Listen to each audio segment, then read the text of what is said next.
அன்பான விஜய், தளபதி விஜய், எங்களோட முதலமைச்சர் திரு ஜோசப் விஜய் அவர்களுக்கு மனமார்ந்த நன்றிகள். இது ஒரு மிகப்பெரிய ஒரு ரிலீஃப், மிகப்பெரிய ஒரு சாதனைன்னு சொல்லுவேன். நீங்க இன்னைக்கு எடுத்த முடிவு, உங்க அரசாங்கமும் நீங்க ஒரு சிஎம் 717 மதுபான கடைகளை மூட வைக்கிறது, முக்கியமா கல்வி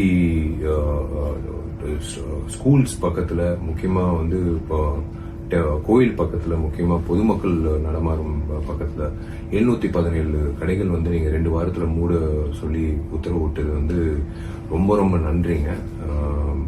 hats off to you dear CM. ரொம்ப சந்தோஷமா இருக்கு. ஏன்னா இன்னைக்கு இது இந்த விஷயம் கேள்விப்படும் போது ஏன் அவ்வளவு சந்தோஷமா இருக்குன்னா, கண்ணால நிறைய பேர் பெண் குழந்தைகள் அந்த ஹாரஸ்மெண்ட் தாண்டி அவங்க வீட்டுக்கு போகணும். ஏன்னா